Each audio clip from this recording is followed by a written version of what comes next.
میں نے سرکار کو خط لکھا کہ جی ہمیں کھچی والا کو مرکز عطا فرما دے، تو یہ خط جو تھا 1996 میں، تو اس کا جواب نہ آیا تو میں نے دوبارہ پھر خط میں عرض کی، تو ہمیں ہمارا جو مرکز ہے وہ 569 ہے، اور سرکار کے وصال مبارک کے فوراً بعد ہمیں یہ مرکز بھائی صاحب نے عنایت فرمایا، اور ساتھ ساتھ قبلہ بھائی نجیب اللہ صاحب نے یہ بھی مجھے یاد ہے، بڑی اچھی طرح یاد ہے، فرمایا کہ وہ توڑا خط آیا سی نا، تو سرکار دے حضور پیش کی تھا، تو سرکار فرمان لگے چلو دے دیو مرکز دے دیو، منڈے کام کر، وہی ہے جی سب کچھ، انہی کا اتفاق سارا کچھ۔ تو نمبر 18 نو مسلموں کی تالیف قلب کے لیے، یعنی یہ بھی ایک ان کی دلجوئی کے لیے آپ نے تربیتی مراکز قائم کیے، اور اس میں حافظ آباد کے اندر، شادرہ کے اندر، اور خاص طور پر فیصل آباد غارنر پیپلز کالونی ہے، آپ دوست گئے بھی ہوں گے، تو وہاں پر اور ان کی تعلیم و تربیت کا اہتمام کیا، نہ صرف دینی تعلیم بلکہ آج ہمارے نو مسلم بھائیوں کے بچے، میں تو نو مسلم کا لفظ مجبوراً بول رہا ہوں، جب میں اپنے ایمان کو دیکھتا ہوں تو یہ بات مجھے اس پہ کوئی شک کی بات نہیں کہ ان کے ایمان، ان کے محبت سرکار کی ذات سے ہم سے کہیں زیادہ ہے، بہت والہانہ فدا ہے ماشاءاللہ سرکار کی شنایت پر کہ اللہ نے جہنم سے نکال کر جنت میں لا کھڑا کیا۔ نمبر 19 میرے شیخ کریم نے عمر بھر اپنے آپ کے لیے کوئی لقب پسند نہیں کیا، القابات و خطابات کے خول سے باہر نکل، یہ حکم ہے آپ کا، یہ جو ابھی آپ پھرنے کھاں بڑے پھر دے، آپ چودھری صاحب، حضرت صاحب، فلانے صاحب، وہ کچھ بھی نہیں بھائی، ہاں جی۔ امام زین العابدین علیہ السلام کا ایک قول ہے، فرماتے ہیں دو انسانوں کی شرمگاہوں سے آنے والا بندہ آخر کس بات پہ کرتا ہے، کسی کمال کا دعویٰ مت کر۔ ہمارے شیخ نے کوئی کمال کا دعویٰ نہیں کیا، ہاں جی۔ وہ دفتر میں ہم لوگ بیٹھے تھے تو لاہور سے 2 آدمی آ گئے، اس نے آ کے بھائی صاحب سے پوچھا آگے، وہ کہنے لگے جی ماشاءاللہ جی سرکار دا بڑا جی نظام ہے جی، کوئی آپ نے کوئی دعویٰ بھی کیتا؟ بھائی صاحب فرمانے لگے ہاں جی ہمارے شیخ نے ایک دعویٰ کیا ہے، وہ بڑا وہ ذرا دلچسپی لے کے اور کہنے لگا جی کیڑا دعویٰ کیتا جی سرکار نے؟ ہمارے شیخ نے ایک ہی دعویٰ کیا ہے، انا عبد مذنب ذلیل وانت ربی ذو الجلال والاکرام، میں تیرا گنہگار بندہ، یعنی اپنے آپ کو ساری زندگی آہ کر لکھا، اور آہ کر حقیر سے ہوتا ہے، سب کچھ ہو کر بھی کچھ نہ بننا ہمارے شیخ کی طریقت کا وہ امتیازی نشان ہے جو انشاءاللہ وہ جاویداں ہے اور جاویداں رہے گا۔ نمبر 20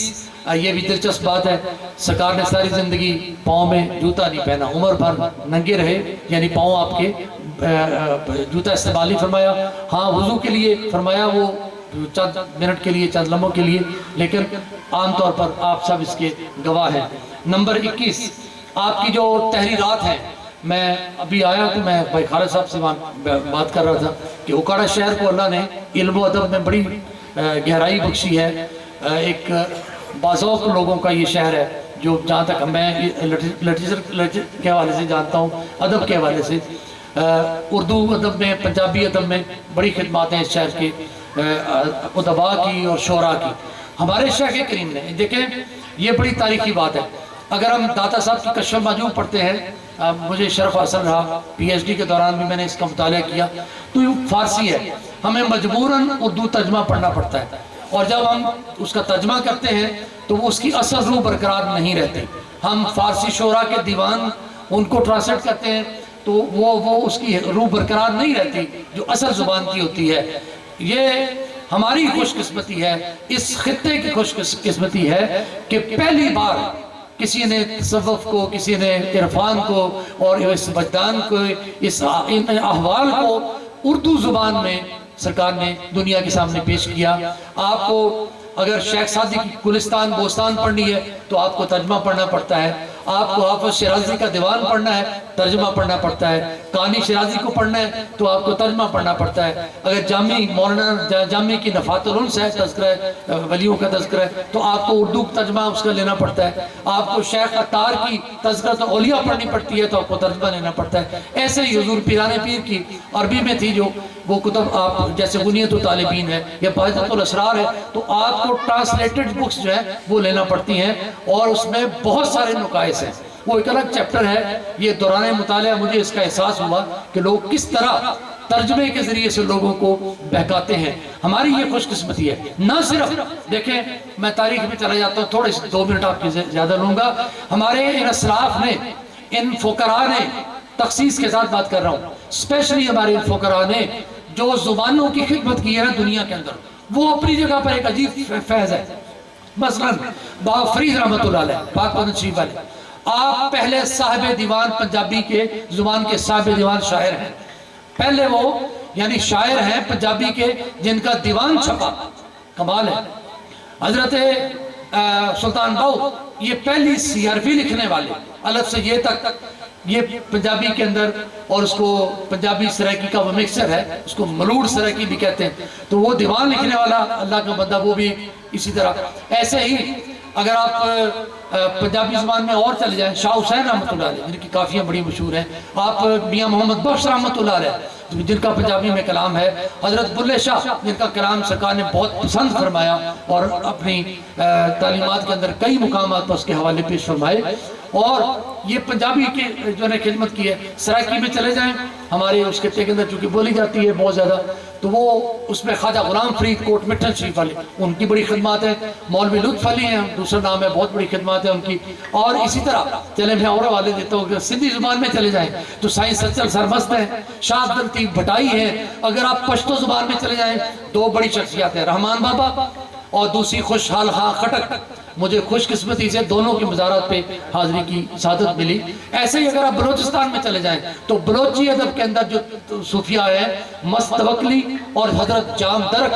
زبردست شخصیت ہیں جنہوں نے یہ کلام لکھا. تو ہر زبان یہ زبانوں کی خدمت کی، لوگوں کی اصلاح رشد و ہدایت کے ساتھ ساتھ. ہمارے شیخ نے اس اردو زبان کی وہ خدمت کی ہے جس کی طرف ابھی تک نہ تیرا دھیان گیا ہے نہ میرا دھیان گیا ہے. نئی نئی طرح کی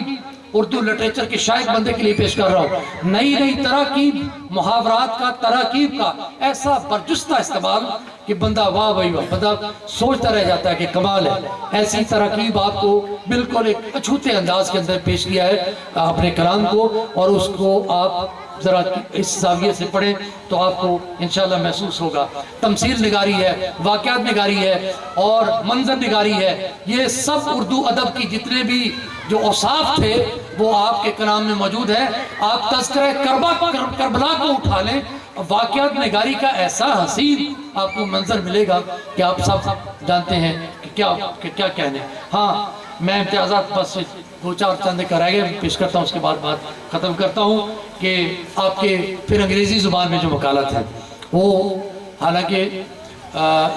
سرکار کی ظاہری تعلیم آپ کو کہیں نظر نہیں آئے گی، نہ دنیاوی لحاظ سے نہ دینی لحاظ سے، مگر یہ مکشوفات ہیں. انگریزی میں جو کلام لکھا اتنا جامع ہے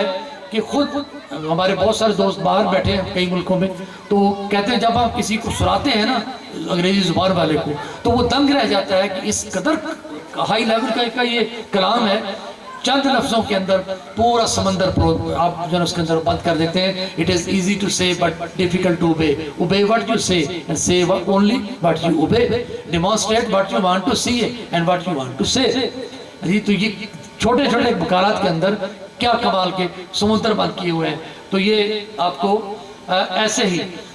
جو آپ کی تحریرات ہیں، یہ میں امتیاز نمبر 23 پیش کر رہا ہوں. ان تحریرات کے اندر آپ نے اقوال اصحاب کو، قرآن حدیث تو ہے ہی، قرآن پاک کی حدیث کے حوالے تو ہے ہی، اقوال صحابہ، تابعین، تبع تابعین کو، اور پھر بہت سارے اولیاء کرام کے حوالوں کو پیش کیا. آپ کی جیلوں میں تبلیغ سب کو پتہ ہے، جیلوں میں تبلیغ اور قیدیوں کی خدمت کے لیے معقولات مشروبات کا اہتمام. پھر اولیاء اللہ کے مزارات پر مجالس ذکر کا جو جاری کرنا، آپ کو 3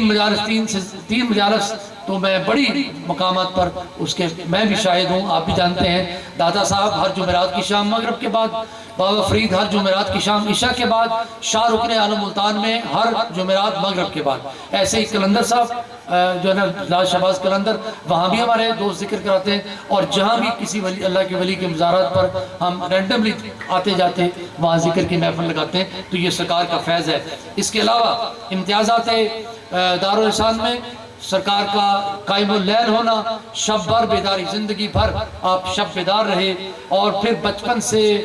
وصال مبارک تک جنگل کی زندگی کو پسند فرمایا، اور جنگل کی عنایات میں سے سب سے بڑی عنایت آپ کی جھڑک ہے، جس پر مقالہ لکھا کہ جنگل کی سب سے بڑی عنایت جھڑک۔ اور پھر گھروں کے اندر، مساجد کے اندر، اور سب سے بڑھ کر یہ تعلیمی ادارے دنیا کے سکولز، کالجز، یونیورسٹیز کے اندر۔ میں بھی انجینئرنگ یونیورسٹی لاہور سے ہی سرکار کے پاس حاضر ہوا تھا۔ اس وقت ہم لوگ کنگ ایڈورڈ میڈیکل کالج میں بھی الحمدللہ ذکر کی محفل لگایا کرتے تھے، اور زرعی یونیورسٹی فیصل آباد کے اندر ماشاءاللہ وہاں تو ایک ریگولر بہت بڑا سیٹ اپ تھا۔ اسی طرح آج میں میرا اسکول چلاتا ہوں، الحمدللہ صبح اسمبلی سے پہلے بھی ذکر ہوتا ہے، اور اسکول سٹارٹنگ ذکر سے ہوتی ہے، کلوزنگ بھی ذکر سے ہوتی ہے۔ اسکولوں کے اندر، کالجز کے اندر الحمدللہ یہ سرکار کا فیض، یہ بھی ایک انفرادیت ہے۔ پھر آپ کی جو جسم الوجود اور برکت، جو اذکار جمیلہ کی کتاب ہے، جو آپ نے کہ شیخ کریم حضرت امیر الحسن گیلانی رضی اللہ عنہ نے آپ کو تعلیم فرمائی، وہ ایک الگ، وہ ہم سے تو پڑھی نہیں جا سکتی، وہ سرکاری کا کلام ہے، کمال ہے، انہی کو زیبا ہے۔ اس کے بعد درود ویسیہ، فیض عام، آج زبان زد عام ہے، پوری دنیا پر یہ درود پاک گونج رہا ہے، اور ابھی تو اس نے اور گونجنا ہے، گونجے گا انشاءاللہ تعالی۔ اور اس میں بس میں ان کو کلوز کرتا ہوں۔ خطوط لکھے این انویٹیشن ٹو اسلام کے نام سے، اور پھر آپ کو پتہ ہے کہ دنیا کے اندر ایک انقلاب برپا ہوا سنت رسول صلی اللہ علیہ وسلم کی اتباع میں۔ تو یہ میں نے چند آپ کی خدمت میں چند ایک حوالے پیش کیے، یہ میں نے اس لیے پیش کیے کہ ہم سب کو علم ہو کہ جو دارالحسان کی خدمات ہیں دینی لحاظ سے، وہ کس قدر منفرد ہیں، اور شاید ہمیں جو پچھلی تاریخ ہے اس میں نہیں ملتے۔ اور آخری بات ان امتیازات کے حوالے سے میں یہ عرض کرنا چاہوں گا کہ اکثر بزرگان دین بعد از وصال ہم نے دیکھا کہ ان کے جو آنے والے جانشین تھے وہ اس نظام کو اس طرح ترتیب دے کر آگے نہ پھیلا سکے، مگر یہ بھی دارالحسان کی، کیمپ دارالحسان کی ایک منفرد شان ہے کہ یہ فیض جس طرح سرکار نے ظاہری حیات میں چھوڑا تھا، بعد از وصال مبارک اسی آبوتاب سے، نہ صرف اسی آبوتاب سے بلکہ یہ ہر دن ہر رات گزرنے کے ساتھ ساتھ یہ بڑھتا چلا جا رہا ہے۔ حضور سرکار پیر و مرشد تاجدار دارالحسان کہ یہ یوم ولادت کی تقریب تھی، تو اس میں جو آپ کی خدمت میں پیش کیا گیا، دعا ہے اللہ تعالیٰ مجھے ہم سب کو عمل کی توفیق عنایت فرمائے، اور سرکار کی فیضان فیض سے ہم سب کو فیض یاب فرمائے، آمین یا حی یا